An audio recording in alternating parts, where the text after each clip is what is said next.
자, 2학년 국어 원격 수업 자음 체계와 모음 체계, 중세 국어의 자음 체계와 모음 체계를 선생님 지난 시간에 설명하고 있었는데, 지난 시간에 자음 체계까지 설명을 드렸고 오늘은 모음 체계에 대한 설명이 이어집니다.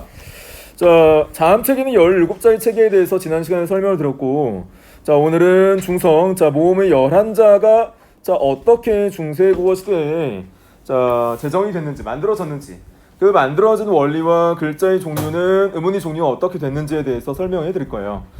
그래서 세종대왕님께서 1443년에 훈민정음을 창제하실 때 자음은 지난 시간에 어떤 원리에 의해서 창제를 했다고 했죠?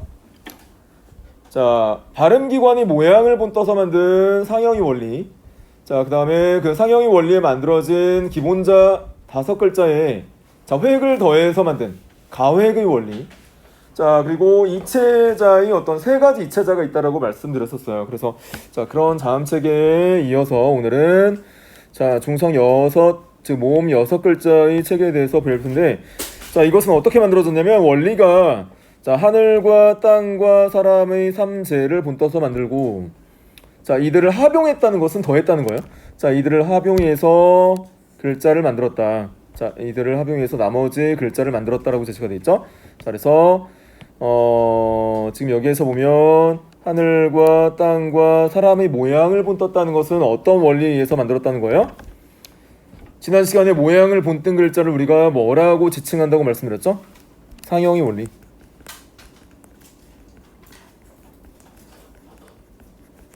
자, 상형의 원리에 따라서 지금 만들어졌다고 볼 수 있어요. 그래서 기본자를 보면 자, 어떤 상형의 원리에 의해서 만들어졌느냐. 자, 아래 아를 보세요. 자, 이것을 우리가 자, 발음할 때 아래 아라고 발음을 합니다.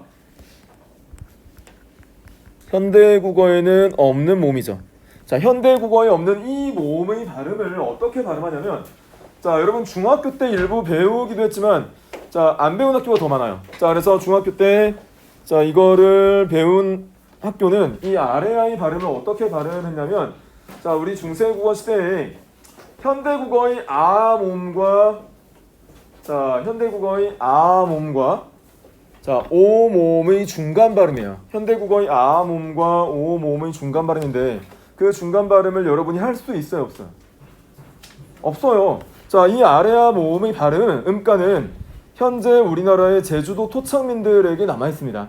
자, 그래서 제주도 토착민들은 이 아래아의 발음을 구사할 수가 있는데, 자, 우리 육지인들은 그렇지가 못하는 거죠, 그렇죠? 자, 그래서 자, 중세국어 시대에 남아있던 이 아래아의 어떤 자, 표기체계 여러분이 이해하시는데, 자, 이 아래아가 자, 모양이 둥글죠? 자, 모양이 둥글기 때문에 하늘의 모양을 본떠서 만들었다라고 해요. 하늘의 모양을 본떠서 만들었다. 자, 하늘 천자죠.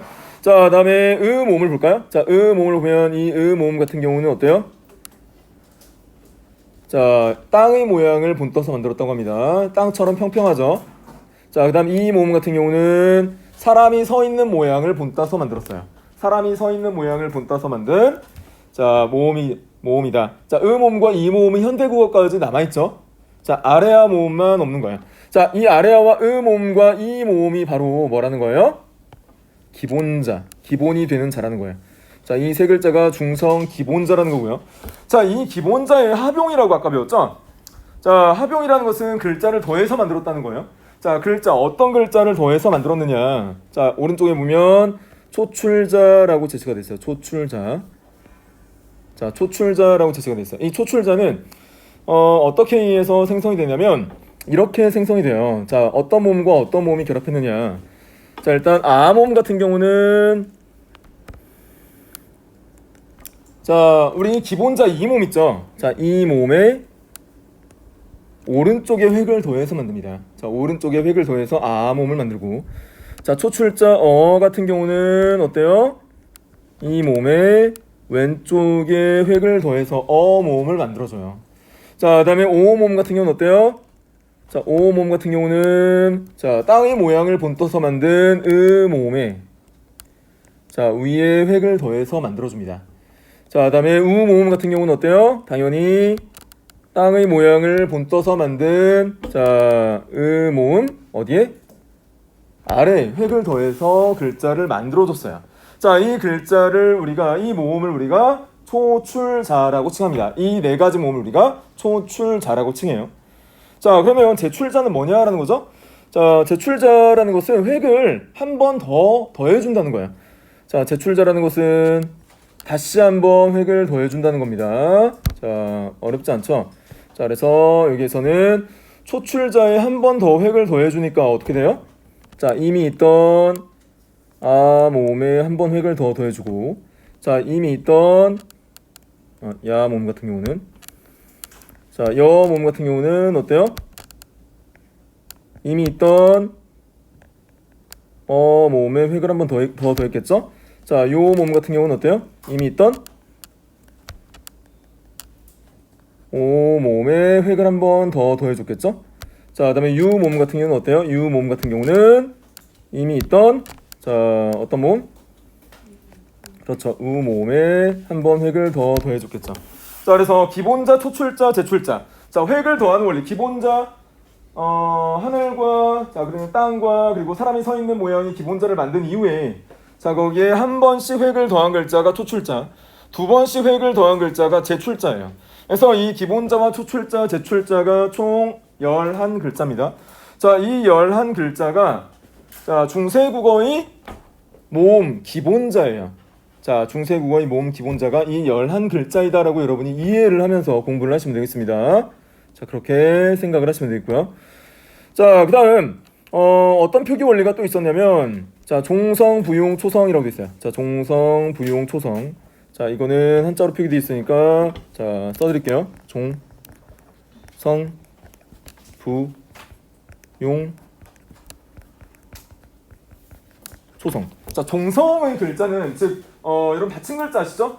자, 종성 받침 글자는 따로 만들지 않는다는 거예요. 종성 받침 글자는 그 발음을 위해서, 표기를 위해서 따로 자음자를 만들지 않고 초성에 썼던 자음을 종성에 그대로 쓴다는 원리가 훈민정음의 종성 표기 원리입니다. 여러분 받침 글자를 표기해주기 위해서 초성의 글자를 지금 현대국어에서 끌어다 써야 안 써요? 쓰잖아. 곡소리 난다고 할 때 여러분 초성의 기억의 표기를 종성에 써야 안 써요? 쓰잖아요. 왜 안 쓴다고 했어요? 쓰잖아요. 그러니까 종성의 표기를 위해서 따로 새로운 글자를 만들어주지 않는다는 거예요. 새로운 자음의 글자를 만들어주지 않는다. 자, 그것을 우리가 종성, 부용, 초성이라고 합니다. 자, 그래서 종성은 다시 초성을 사용한다라는, 자, 의미를 담고 있어요. 그래서, 자, 종성 표기를 위해서 따로 음운 체계를 따로 만들지 않는다라는 표기. 자, 그것이 바로 종성, 부용, 초성의 중세국어의 표기 원리가 되겠어요. 자, 그래서 그렇게 여러분이 이해를 하시면 되겠고요. 자, 그래서 종성, 부용, 초성은 뭐 주시경 선생 이래 모든 초성은 받침으로 쓸 수 있다는 규정으로 해석해 왔으나 훈민정음에서 종성은 8자로 충분하다라는 8종성 가족용이라는 규정이 있으므로, 자, 이는 제자 원리로서 종성 글자는 따로 만들지 않고 초성을 그대로 갖다 쓴다. 자, 종성 글자는 따로 만들지 않고 초성을 그대로 갖다 쓴다고 해석하였다. 자, 이 해석을 여러분이 이해하시면 돼요. 종성 글자는 따로 만들지 않고 초성에 있는 표기 체계를 그대로 다시 사용한다 라고 종성, 부용, 초성의 중세국어의 표기 원리를 공부를 해 놓으시면 되겠어요. 그러면 여기에서 8종성 가족용이라는 어떤 중세국어의 표기 원리도 굉장히 중요하거든요. 8종성 가족용. 8종성 가족용이라는 게 뭐냐면요, 중세국어의 종성 받침을 표기하는 원리예요. 중세국어의 종성 받침을 표기할 때 8글자만 올 수 있다라는 규정입니다. 자, 이 종성, 부용, 초성. 자, 다시 설명해 드릴게요. 자, 이 종성, 부용, 8종성 가족용, 미안합니다. 이 8종성 가족용은 중세국어의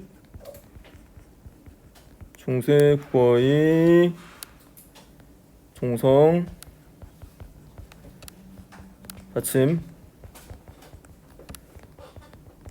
표기 원리이다. 원리로 받침에 기역, 니은, 디귿, 리을, 미음, 비읍, 시옷, 옅, 이응 만 표기할 수 있다는 원리예요.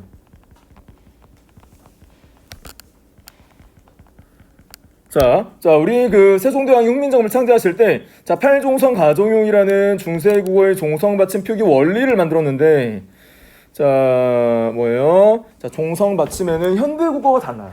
현대국어와 달리, 자, 기역, 니은, 디귿, 리을, 미음, 비읍, 숏, 옛, 이응, 꼭지 달린 이응. 이 꼭지 달린 이응. 지난 시간에 강의를 들은 학생은 이 꼭지 달린 이응에 대해서 알 것이고, 틀어놓고 잠만 잔 학생은 전혀 이해가 가지 않죠. 자, 그래서 이 옛 이응의 자 8가지 종성 받침만 표기할 수 있었다라는 그 원리가 바로 팔종성 가족용이라는 원리예요. 자, 그래서 그 원리를 여러분이 이해를 하시면 되겠고요. 자, 필기를 해야 돼요? 좀 넘어가도 되겠어요? 자, 그러면 조금 여기까지. 자, 우리가 최소한 이러한 어떤 자음 체계와 모음 체계, 그리고 자음은 어떻게 만들어졌는지, 모음은 어떻게 만들어졌는지에 대해서 최소 이해를 해야, 자, 우리 교과서 9단원에 어떤 본문을 나갈 수 있는 거예요? 자, 우리 교과서 9단원 얘들아, 거기 보면, 그렇지, 세종 어제 훈민정음이라는 그 중세국어 문헌 자료를 우리가 분석을 시도할 수 있는 거예요. 그런데 이 자음 체계와 모음 체계를 전혀 모르는 상태에서 이 본문을 여러분이 해독할 수 있겠어요, 없겠어요? 없어요. 자, 그래서 자음과 모음이 어떻게 만들어졌는지, 어떤 원리에 만들어졌고, 자, 중세국어의 자음의 종류에는 17자가 있고, 자, 17자 말고 문헌 체계에서는 전탕 6글자가 더해져서 23글자 체계가 실질적으로 쓰이고 있었다라고 지난 시간에 설명했었고요. 자, 오늘은 중성 모음 11자 체계가 어떤 원리에 의해서 만들어졌는지에 대해서 학습했고, 자, 그리고 종성 받침 표기가 어떤 원리에 의해서 표기됐는지까지 선생님이 설명을 한 거예요. 자, 그러면 이런 자음과 모음의 제자 원리, 글자가 만들어지는 원리, 자, 그리고 어떻게 표기되었는지까지 대략적으로 살펴본 거고, 더 많은 어떤 이론들이 우리 훈민정음에 담겨 있어요. 세종 어제 훈민정음에 담겨 있으니까 하나하나 선생님하고 해독하면서 어떤 표기 원리와 어떤 음운이 변동, 자, 그리고 어떤 문법적 원리들이 숨어 있는지 같이 한번 살펴볼 겁니다. 자, 여기까지 보고 우리 교과서 본문으로 이제 넘어갈 거예요.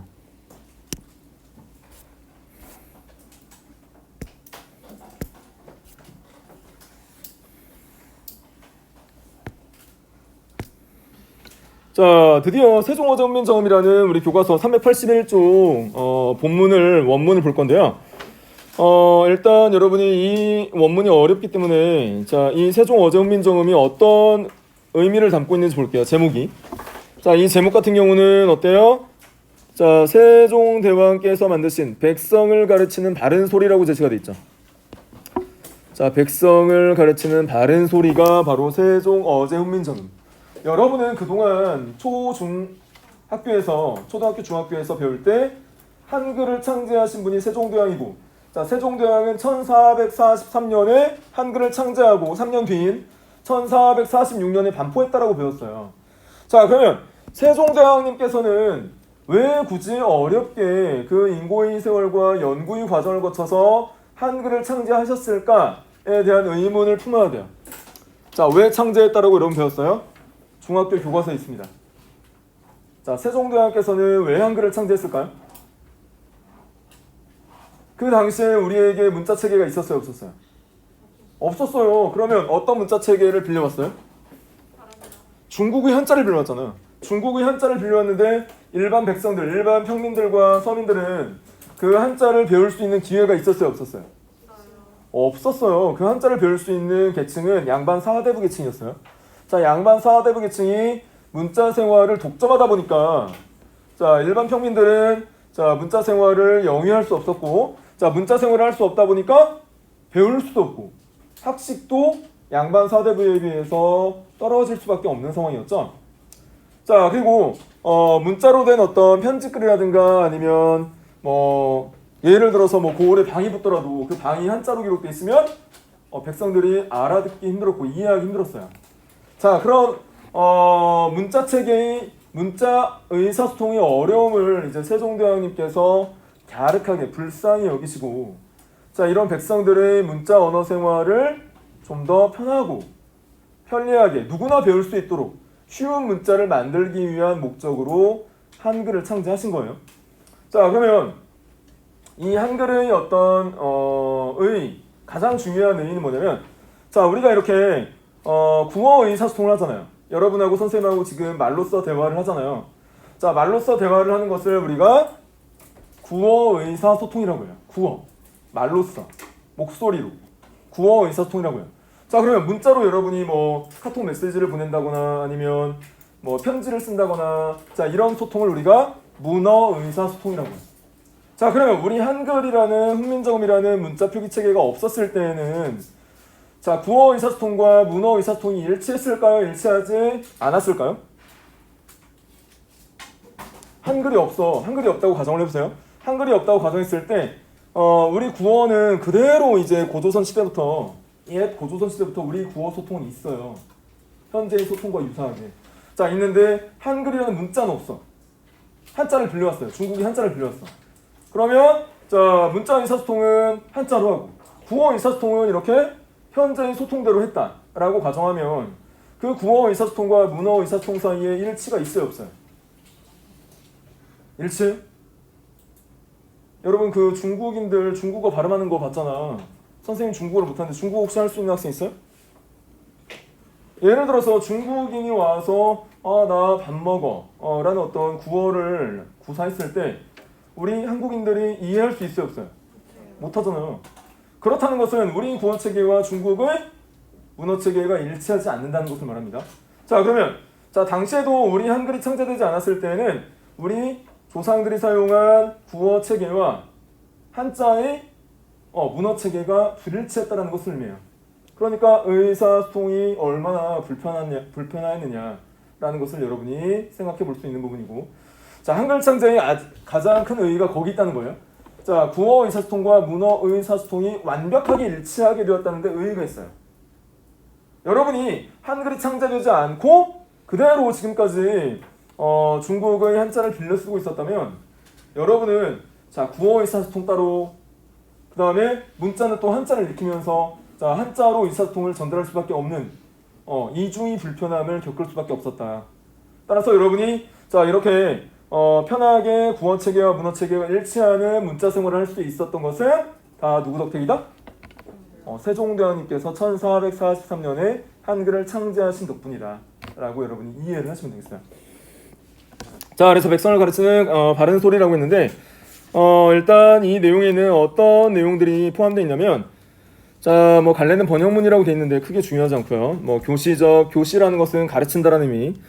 자, 주제는 뭐 훈민정음이 창제 의도를 드러내고 있어요. 훈민정음을 왜 창제했는지, 훈민정음을 왜 만들게 되었는지에 대한 창제 의도가 잘 드러나고요.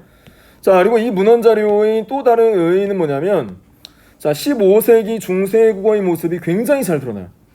자, 15세기라고 하면 1400년대를 말합니다. 1400년대의 그 조선 시대의 중세 국어의 모습. 자, 중세 국어의 표기, 음운, 문법적인 어떤 원리들, 중세 국어의 모습이 잘 드러나고요.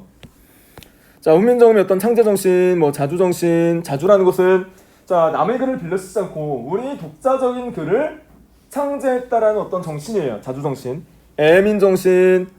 자, 굳이 한글을 만들 필요는 세종대왕께서 느끼지 못했겠죠. 자, 한자를 쓰면 되니까. 자, 그런데 문자 생활을 영위하지 못하는 백성들을 위해서 창제했기 때문에 창제 목적이, 자, 백성을 사랑하는 애민 정신이 잘 드러나 있고요. 그다음에 창조 정신. 자, 뭐예요? 문자를 창안해냈다, 발명해냈다는데 굉장히 중요한 어떤 시사점이 있어요.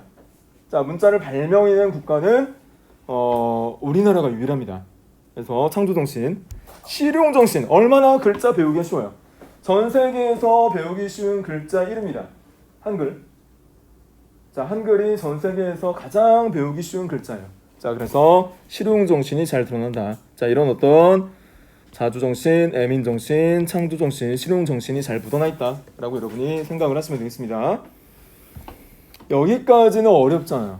자, 그런데 중세 국어의 원문을 여러분이 자, 시험 문제에 던져줬을 때, 자, 거기에 어떤 의문적 특징, 어떤 형태적 특징, 어떤 문장 통사적 특징들이 잘 반영되어 있는지를 살피는 것.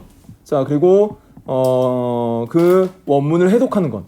이런 부분이 시험 문제 출제되기 때문에 어려운 거예요. 그래서 그 부분은 선생님과 함께 같이 한번 살펴볼 겁니다.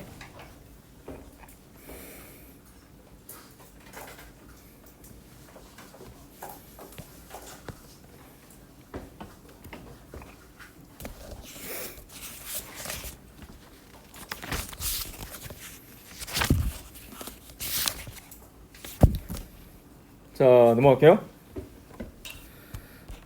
자, 문자를 보면 이런 원문이 실려 있어요. 자, 나란 말싸미를 볼까요? 나란 말싸미. 자, 나란 말싸미를 보면, 자, 현대국어에서는 나란 말싸미라고 적지 않고 나라의 말씀이라고 적잖아요. 자, 현대국어에서는 우리가, 자, 나라의 말씀이, 이건 필기할 필요 없어요. 나라의 말씀이, 현대국어, 이거 필기할 필요 없어요. 자, 나라의 말씀이라고 표기하잖아요. 그런데 중세국어의 나란 말싸미를 보면 현대국어와 표기 체계가 다르다는 것을 알 수 있어요. 자, 어떤 표기 체계가 달라요? 나란 말싸미와 나라의 말씀이 가장 큰 차이가 뭘까요? 나란 말싸미와 나라의 말씀의 표기 체계가 극명한 차이를 보이고 있어요. 어떤 극명한 차이를 볼까요? 자, 중세국어의 가장 대표적인 표기 원리 또 있습니다. 뭐냐면 중세국어, 우리 조선시대의 선조들이 한글을 기록할 때는 발음나는 그대로 적었어요. 발음나는 그대로. 자, 이것이 표음주의라고 합니다. 발음나는 그대로 적었죠. 나란 말싸미. 나란 말싸미. 예를 들어서, 자, 현대국어를 소리나는 대로 적어보세요. 나라의 말씀이. 이게 되겠죠. 자, 현대국어를 소리나는 대로 적으면 나라의 말씀이가 돼요. 자, 이런 식으로, 이거 필기할 필요 없습니다. 자, 위에 녹색 글씨 필기할 필요 전혀 없어요. 자, 지금 나라의 말씀이라고 해서, 자, 우리가 발음하는 대로 표기하면 이렇게 표기가 되잖아요.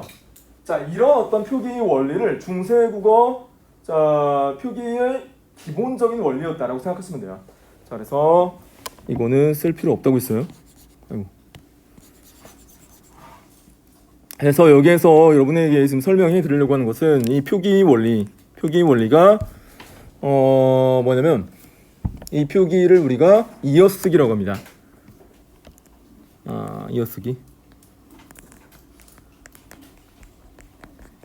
이어쓰기 표기 또는 연철이라고 해요. 연철.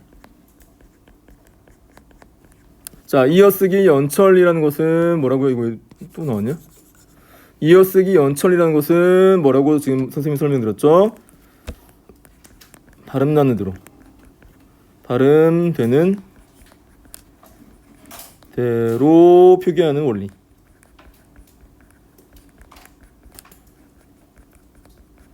자, 발음되는 대로 표기하는 이 원리가 중세국어의 가장 기본적인 표기 원리였다는 거야.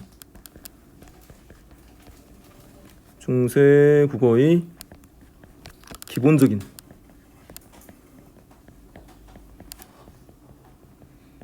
표기 원리. 자, 그래서 대부분의 문헌 자료를 보면 발음 나는 대로 표기를 해주고 있어요. 자, 그렇다고 해서 모든 어떤 문헌 자료들에서 이런 연철 표기, 자, 이어쓰기 표기가 드러나 있느냐? 자, 간혹 가다가 그렇지 않고 끊어적기, 즉 분처리 표기. 현대국어의 표기법이 끊어적기 분처리인데 그 끊어적기 분처리 표기가 보이고 있는 부분이 간혹 가다가 있습니다. 자, 여기서 또 드러나는 문법적 표기, 중요한 문법적 표기는 자, 이 시옷의 표기예요. 자, 이 시옷의 표기는 뭐냐면 현대국어의 관형격 조사입니다. 자, 현대국어의 관형격 조사예요. 시옷이. 자, 다시 한번 말씀드리면 이 시옷은 현대국어의 관형격 조사입니다. 자, 현대국어의 관형격 조사는 뭐예요? 관형격 조사가 뭐예요, 여러분? 중학교 때 배웠는데. 관형격 조사가 뭐죠? 자, 예를 한번 들어보죠. 자, 어떤 예를 드냐면 이런 예를 한번 들어볼게요. 그래도 우리 반에서 아무나 할 수는 없으니까 우리 반 반장을 한번 예로 들을게요. 예진이의 가방. 자, 예진이의 가방이라고 했을 때, 자, 여기에서 관형격 조사 여러분 중학교 때 배웠는데 여기서 관형격 조사가 뭐죠? 의, 그렇지. 이 의가 관용격 조사예요. 현대국어의 관용격 조사예요. 이 관용격 조사의 역할은 뭘까요? 자, 이 관용격 조사는 선행하는 자 고유 명사 예진이. 자, 이 예진이에 결합해서 문장 성분 관용어를 만들어줘요. 자, 여기서 이 예진이의 문장 성분 자체를 관형어로 만들어줘요. 자, 관형어로 만들어주고 이 관형어의 문장 성분의 기능은 뭐였죠? 이 관형어의 문장 성분의 기능은 뭐였죠? 후행하는 가방이라는 명사를 꾸며주는, 수식해주는 역할을 해줘요. 자, 그래서 관형어의 역할은 자, 후행하는 문장 성분 체언, 즉 명사를 꾸며주는 역할, 수식해주는 역할을 하는데, 자, 중세국어에서는 관형격 조사의 표기가 여러 가지가 있었어요. 굉장히 다양한 종류의 관형격 조사의 표기가 있었거든요. 자, 그러면 그 관형격 조사의 표기를 중세국어의 관형격 조사의 종류, 이거 수능에 나왔습니다. 자, 중세국어의 관형격 조사의 종류는 굉장히 다양했어요. 예를 들어서 우리가 지금 배우고 있는 시오의 형태, 그 다음에 자 그냥 이 몸의 형태, 그냥 이 몸의 형태, 자 이 몸의 형태, 자 우리가 현대국어에서 사용하고 있는 현재의 의 몸의 형태, 자 이런 어떤 다양한 형태의 어떤 관형격 조사가 있었어요. 자, 그런데 지금 사용되고 있는 관형격 조사는 우리 문헌에서 세종 어제훈민정음에서 쓰고 있는 관형격 조사의 형태는 어떤 형태예요? 이 시오스 형태를 보이고 있었죠. 이 시오스 형태는 지금 선행하는 체언이 체언이 어떤 종류에 따라서 또는 의문 환경에 따라서 달라지는데, 자 이것은 나중에 우리가 자세히 배우게 될 거예요. 자, 그러면 시오시 관형격 조사의 형태이면 나라의 말씀이 나라의가 관형어가 되는 거죠. 문장 성분.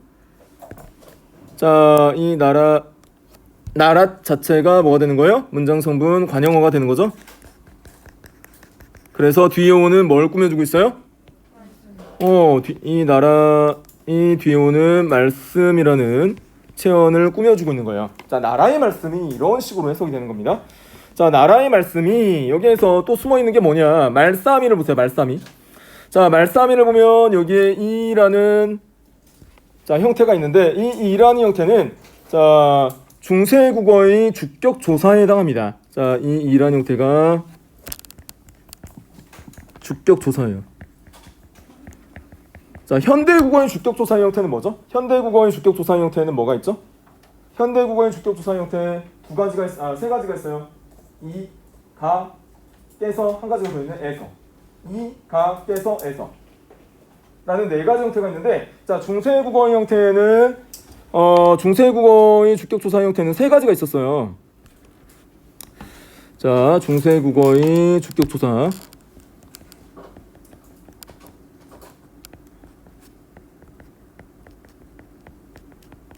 자, 중세국어의 주격 조사의 형태는 세 가지가 있었는데 역시 수능에 굉장히 많이 출제가 됩니다. 방금 선생님이 설명한 중세국어의 주격 조사의 형태, 첫 번째 형태 이의 형태, 두 번째 형태는 형식 초성 이응이 빠진 그냥 짝대기 이의 형태. 자, 그 다음 우리 눈에 보이지 않는 영 형태의 주격 조사가 있었어요. 자, 세 번째 주격 조사를 우리가 눈에 보이지 않는다고 해서 영 형태라고 합니다. 자, 그러면 이 세 가지 주격 조사는 언제 쓰였느냐? 자, 그 의문 환경이 있어요. 자, 어떤 의문 환경에서 쓰였느냐? 자, 첫 번째 주격 조사의 형태는 선행하는 체언은 여기서 명사, 대명사, 수사를 말하죠.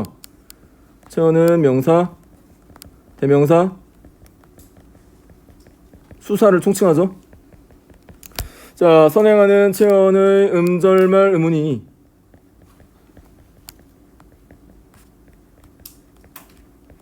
선행하는 체언의 음절말 의문이 자음으로 끝날 때,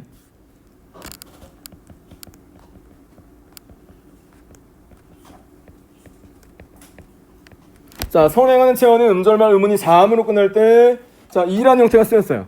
자, 보세요. 얘들아 봐봐. 그 다음에 두 번째 짝대기 이 형태는 선행하는 체언의 음절말 음운이 자음이 아니라 자, 이 모음이 아닌 모음으로 끝날 때. 자,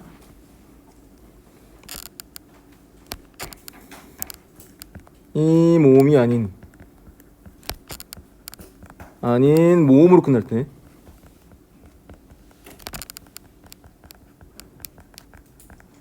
이 모음이 아닌 모음으로 끝날 때. 이 모음이 아닌 모음으로 끝날 때 짝대기 이 형태가 주격조사 형태로 쓰였고, 자, 영 형태. 우리 눈에 보이지 않는 주격조사의 영 형태는 선행하는 체언의 음절말 음운이 이 모음으로 끝날 때. 이 모음으로 끝날 때. 자, 이 세 가지 주격조사 형태와 주격조사의 세 가지 형태가 각각 어떤 음운 환경에서 쓰였는지를 여러분이 꼭 공부를 하셔야 돼요. 그래서 이 부분 주격조사의 세 가지 형태와 어떤 환경에서 이 세 가지 형태의 주격조사가 쓰였는지 여러분이 이해해야 왜 이 형태가 주격조사로 쓰였는지 여러분이 이해를 할 수 있다는 거예요.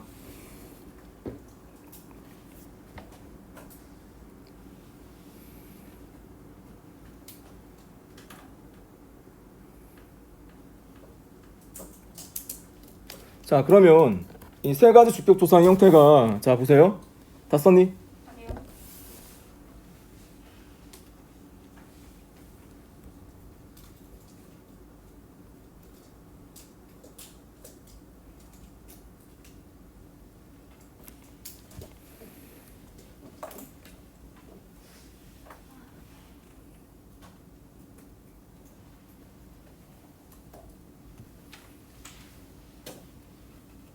우리가 지금 6시간 남았는데 6시간 안에 이 9단원을 끝낼 수 있을지 걱정이 됩니다. 자, 그래서 여러분 보세요. 여기 자, 나란 말싸미를 볼까요? 자, 나란 말싸미, 자, 분석을 해줬어요. 분석을 해줬는데 말싸미라는 명사 체언이 뭐로 끝나고 있니? 미음으로 끝나죠. 말싸미라는 명사가, 자, 말싸미라는 명사가 미음은 자음이에요, 모음이에요? 자음이야, 모음이에요? 이건 알죠? 선생님 딸도 하는데. 이거 자음이야, 모음이야, 미음이? 몰라? 이? 자, 이 미음이 모음이에요? 다음. 왜 그래? 우리 딸도 5살 때 한 건데. 자, 얘들아, 이거 심각하다. 자, 이 자음이잖아요, 미음이. 자, 자음이 왔기 때문에 후행하는 주격조사의 형태는 뭐가 되는 거예요? 아까 선생님이 첫 번째 주격조사의 형태 2는 언제 쓰인다고 했어요? 봐봐.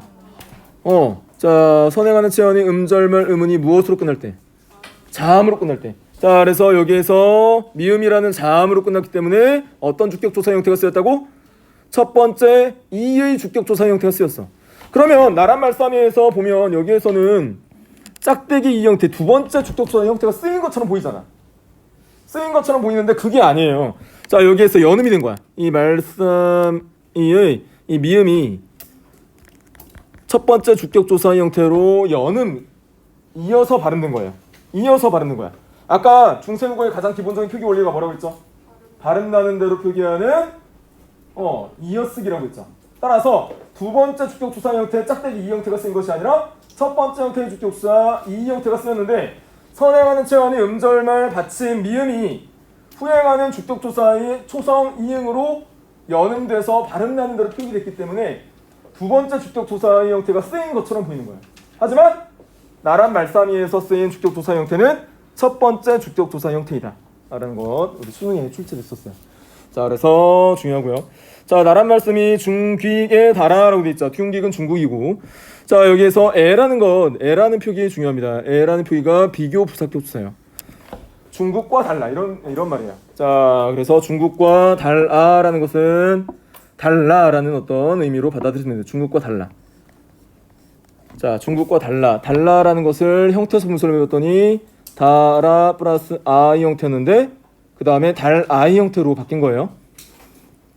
조금 더 자세히 설명해 드리고 싶은데 이 부분은 여러분이 나중에 시간이 남을 때 조금 더 자세히 설명해 드려야 될 것 같아요. 일단은 달아라는 자, 기본 형태의 아라는 어미가 결합했는데 이것이 리을 이응 활용형이라고 해서 달아이 형태로 바뀐 어떤 자, 부분을 여러분이 공부를 하시면 될 것 같아요. 자, 문자와로 서로 삼았디 아니할세라고 있어요. 자, 여기에서 자, 문자에서 여기에서 여러분 보면 이런 표기들이 있어요. 이응. 잘 봐. 자, 얘들아, 이거 실제 발음할 때 문짱이라고 발음해요. 여러분, 문자로 발음해요. 문자로 발음해요. 자, 근데 실질적으로 여기에서 이응이 자, 음가가 없는 이응이잖아요. 자, 음가가 없는 이응인데 왜 이응 받침을 써줬을까에 대해서는 지난 시간에 선생님이 동국정운식 한자음 표기라고 해서 설명을 드렸어요. 그래서 한자의 받침이 없고 모음으로 끝나면 무조건 이응을 결합해줬어요. 자, 그 동국정운식 한자음 표기가 뭐라고 말씀드렸죠, 지난 시간에? 중국의 원음에 좀 더 가깝게 발음해주기 위한 우리 선조들의 노력이라고 했어요. 자, 중국의 원음에 좀 더 가깝게 발음해주기 위한 우리 선조들의 노력. 자, 그것이 동국정운식 한자음 표기라고 했는데 한자로 끝난 자, 중성 모음은 반드시 받침 이응을 결합시켜줬어요. 그래서 모음으로 끝나면 무조건 받침 이응을 결합시켜줬어. 자, 무엇을 위해서? 중국식 원음에 좀 더 가깝게 표기해주기 위해서. 그래서 이 이응이라는 것은 자, 뭐라고 생각하시면 되냐면 지난 시간에 설명드린 동국정운식 한자음 표기예요. 자, 동국정운식 한자음 표기인데 이 동국정운식 한자음 표기는 지난 시간에 뭐라고 설명드렸어요? 중국식 원음에 좀 더 가깝게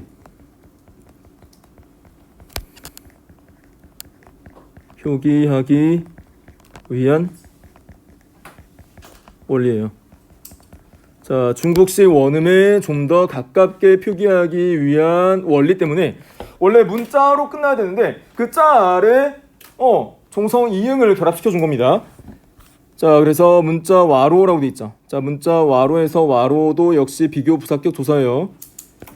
자, 문자 와로라는 것은 아까 에라는 형태와 똑같습니다. 에라는 형태와 의미가 똑같아요.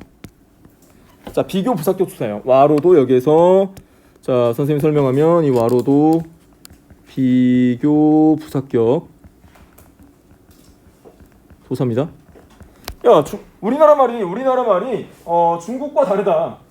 자, 그리고 문자가 서로 다르다라고 해서 A 형태와 와로의 형태는 모두 비교 부사격 조사로 쓰였다 라고 여러분이 생각을 하시면 돼요. 자, 문자가 서로 삼았디라는 것은 삼았다라고 해서 중세국어의 어휘를 보세요. 자, 삼았다 통하지 않는다라고 돼 있죠. 여기 통하지 않는다. 삼았디 통하지 않는다. 자, 그러니까 중국의 문자와 우리나라의 언어 체계가 서로 통하지 않아서 이런 의미예요. 서로 삼았디 아니어서. 자, 그리고 여기 아까 우리가 선생님 설명한 팔종성 가족용 나오네요. 자, 종성 치읓이 시옷으로 표기되었다. 왜 시옷으로 표기됐어요? 삼았다에서 기본형은 원래 치읓 받침인데 자, 왜 치읓 받침이 쓰이지 못하고 시옷 받침이 쓰였어요? 아까 팔종성 가족용 뭐라고 설명드렸어요? 중세국어의 받침 표기 원리 기역, 니은, 디귿, 리을, 미음, 비읍, 옛 이응의 표기만 받침에 적용할 수 있었다. 따라서 치읓이 아니라 시옷 표기가 적용된 부분이라고 여러분이 보시면 되겠어요. 자, 그 다음 보면 뭐라고 돼 있어요? 할세. 자, 우리나라 문자와 중국의 문자가 우리나라 말과 중국의 문자가 서로 일치하지 않아서 서로 통하지 않아서 아까 중국의 한자를 빌려왔는데 우리 구어 체계와 일치한다고 했어요? 일치하지 않는다고 했어요? 일치하지 않아서 우리 백성들이 언어 생활에 큰 불편을 겪었다고 했잖아요. 자, 그래서 할세 보세요. 할세라는 것은 하라는 행위 동사에 리을세라는 어미가 결합한 거예요. 이유를 나타내는 종속적 연결어미.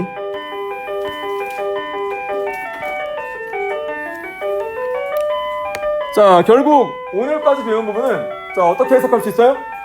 나라의 말씀이 우리 구어 체계가 우리 조선의 말이 조선의 구어 체계가 중국의 말과 달라.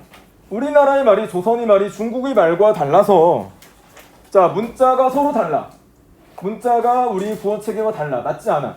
자, 통하지 않아서 자, 통하지 않기 때문에 통하지 않아서까지 우리가 해석을 한 거예요. 해석을 한 거예요. 다시 우리 조선의 말이 나라의 말씀이 중국의 그것과 달라서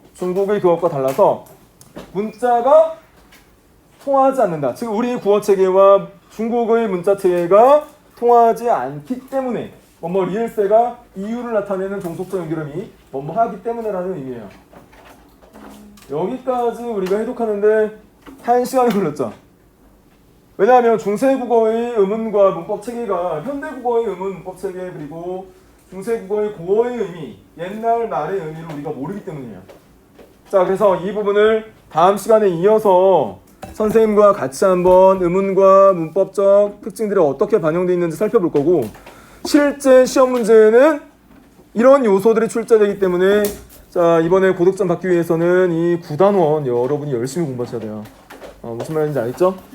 네, 수고했습니다.